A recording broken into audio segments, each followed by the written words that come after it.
2025년 가을 대한민국 정치의 심장부에서 분노의 함성이 터져나왔다. 차가운 바람이 불어오는 광장 한복판. 마이크를 잡은 김민수의 목소리는 갈라지고 흔들렸지만 그 안에 담긴 메시지는 그 어느 때보다 날카롭고 단호했다.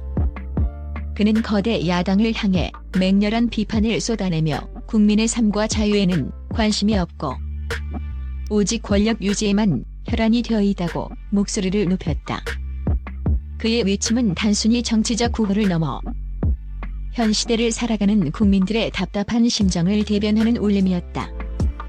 김민수는 민주당이 국민의 신뢰를 잃고 있는 본질적인 이유를 권력 중독에서 찾았다. 그는 민주당은 더 이상 국민을 섬기는 정당이 아니다. 그들은 권력이라는 마약에 취해 오직 자신들의 배를 불리기 위해 온갖 풀이를 서슴지 않고 있다며 격렬하게 비난했다. 또한 자유와 민주주의의 가치를 소화해야 할 그들이 오히려 그 가치를 훼손하는 데 앞장서고 있다고 덧붙이며 현 정치 상황의 심각성을 강조했다. 그의 연설은 단순히 특정 정당을 비판하는 것을 넘어 대한민국 정치의 근본적인 문제점을 파헤치는 예리한 분석이었다. 대통령 취임 전 탄핵 외친 촛불 행동, 그 숨겨진 의도는? 광장을 뒤덮은 함성 속에서 특히 주목받은 것은 촛불 행동이라는 단체였다. 이들은 탄핵이라는 단어를 외치며 심지어 대통령이 취임하기도 전에 탄핵을 요구하는 전례 없는 행동을 보였다.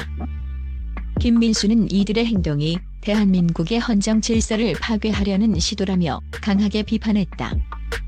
그는 이들은 민주주의의 기본 원칙을 무시하고 오직 자신들의 이익과 정치적 목적을 위해 광장 민주주의를 왜곡하고 있다고 경고했다.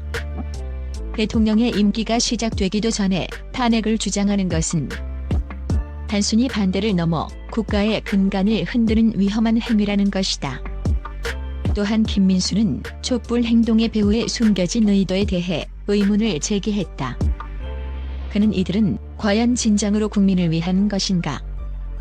아니면 자신들이 원하는 세상을 만들기 위해 국민을 선동하고 이용하려는 것인가라고 물으며 대중의 현명한 판단을 촉구했다. 이러한 논조는 단순히 감정적인 비판을 넘어 촛불 행동의 정치적 정체성과 그들이 추구하는 목표에 대한 근본적인 의문을 던지는 것이었다. 국가보안법 전과자 손에 놀아나도 되겠습니까?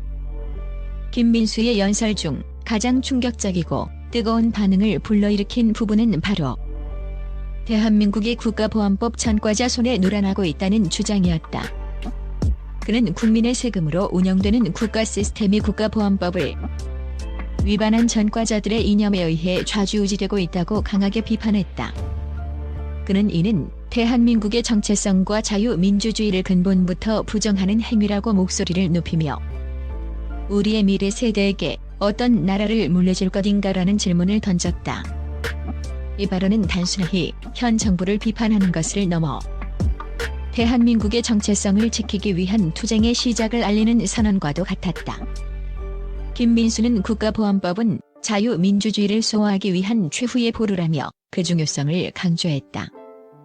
그는 이 법을 위반한 이들에게 국가의 중요한 결정권이 넘어간다면 우리의 자유는 한순간에 무너질 수 있다고 경고했다.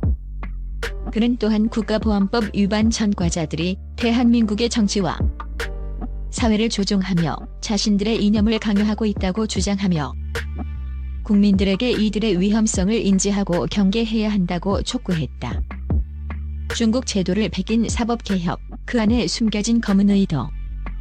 김민수는 연설에서 민주당이 추진하는 사법 시스템 개혁안에 대한 맹렬한 비판을 이어갔다. 그는 민주당이 제안한 국가수사위원회, 국가수사심의위원회, 지역수사심의위원회 등 다단계 위원회 구조가 오히려 사법 시스템의 독립성을 해칠 수 있다고 경고했다. 김민수는 이 복잡한 구조가 중국의 사법 시스템과 유사하다는 충격적인 주장을 펼쳤다. 그는 중국에서는 공산당이 사법기관과 수사기관을 철저히 통제한다. 그들의 사법 시스템은 공정성이나 중립성 대신 오직 당의 이익을 최우선으로 한다고 말했다. 민주당의 개혁안이 이와 유사한 결과를 초래할 수 있다는 우려가 제기되었다. 김민수는 위원회의 구성원이 특정 정당의 입맛에 맞는 사람들로 채워진다면 그 위원회는 정치적 동맹을 보호하고 반대파를 겨냥하는 도구로 전락할 수 있다고 비판했다. 이는 곧 국민의 세금으로 운영되는 사법 시스템이 특정 정당의 사유물이 되어 정의 실현이라는 본연의 목적을 상실하게 될 것이라는 의미다. 또한 그는 이러한 복잡한 구조는 비효율성과 더불어 사건 처리를 지연시키고 결국 국민의 혈세를 낭비하게 될 것이라고 덧붙였다. 김민수는 미국, 영국, 독일 등 선진 민주주의 국가들은 사법부와 검찰의 정치적 독립성을 최우선 가치로 삼고 있다며 민주당의 개혁안이 세계적인 민주주의 흐름을 역행하고 있다고 지적했다. 그는 정말 국민을 위한다면 사법 시스템을 복잡하고 불투명하게 만들 것이 아니라 국민의 권리를 보호하고 공정성을 강화하는 단순하고 투명한 개혁안을 제시해야 한다고 촉구했다. 자유는 공짜가 아니다. 투쟁을 촉구하는 절규. 김민수의 연설은 단순한 비판에 그치지 않았다. 그는 청중들을 향해 자유는 공짜가 아니다라고 외치며 투쟁을 촉구했다. 그는 우리는 선배들이 피땀 흘려 지켜온 자유를 너무나 당연하게 누려왔다. 그러나 이제 우리의 자유가 위협받고 있다고 경고했다. 그의 목소리는 절규에 가까웠다. 그는 침묵하고 방관한다면 우리의 소중한 자유는 빼앗길 것이라며 우리의 미래를 위해, 우리의 아이들을 위해 행동해야 한다고 강조했다. 그는 총칼을 들고 싸우라는 것이 아니다. 우리가 가진 지성과 양심, 그리고 용기를 가지고 싸워야 한다고 말했다. 가짜 뉴스를 판별하고 거짓 선동에 맞서고 진실을 알리기 위해 목소리를 내야 한다. 그것이 바로 우리가 자유를 지키기 위한 투쟁의 시작이다라며 그는 평화적인 방법으로 진실을 밝히고 싸워야 한다는 메시지를 전했다. 그의 연설은 단순히 정치적 구호를 외치는 것을 넘어 국민 개개인의 적극적인 참여와 행동을 독려하는 것이었다.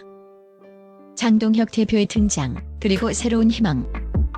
김민수는 절망적인 상황 속에서도 새로운 희망의 메시지를 던지는 것을 잊지 않았다. 그는 우리에겐 새로운 리더십이 있다며 장동혁 신임 당대표와 윤석열 전 대통령, 그리고 한동훈 전 비대위원장을 언급했다. 그는 이들은 국민을 진정으로 사랑하고 대한민국을 지키고자 하는 확고한 신념을 가진 리더들이라며 강한 신뢰를 보였다. 그는 그들은 이념을 넘어 오직 실용과 민생을 위한 정치를 펼칠 것이라며 국민들에게 새로운 리더십에 대한 지지와 응원을 당부했다. 특히 그는 장동혁 대표는 국민의 목소리를 경청하고 민주주의를 지키기 위해 모든 것을 바칠 준비가 되어 있는 사람이라고 강조했다. 그는 우리는 더 이상 과거의 그늘에 머물러 있지 않을 것이다. 이들과 함께 새로운 대한민국의 미래를 열어갈 것이다라며 희망찬 미래를 제시했다. 그의 연설은 단순히 야당을 비판하는 것을 넘어 새로운 리더십을 중심으로 뭉쳐 대한민국의 미래를 만들어가자는 강력한 메시지를 담고 있었다. 우리가 자유대한민국의 최후의 보루다. 김민수의 연설은 마지막을 향해 가고 있었지만 그의 목소리는 오히려 더욱 힘을 얻었다. 그는 우리가 바로 자유대한민국의 최후의 보루라고 외치며 연설을 마무리했다. 그의 연설은 단순한 정치적 선동이 아니었다. 그것은 대한민국을 사랑하는 한 시민의 진심 어린 절규이자 위기에 처한 조국을 구하려는 뜨거운 외침이었다. 그의 외침은 광장을 가득 채우는 사람들의 가슴에 깊이 박혔고 그들은 다시 한 번 대한민국이 영원하라는 함성을 외치며 결의를 다졌다. 김민수의 연설은 우리에게 많은 질문을 던졌다. 우리는 과연 우리가 누리는 자유의 소중함을 알고 있는가? 우리는 과연 우리의 미래를 위해 행동하고 있는가? 이 기사가 그 질문에 대한 답을 찾는 데 작은 시작이 되기를 바란다. 대한민국이여, 깨어나라. 자유를 위해 행동하라. 우리의 미래는 바로 우리 손에 달려 있다.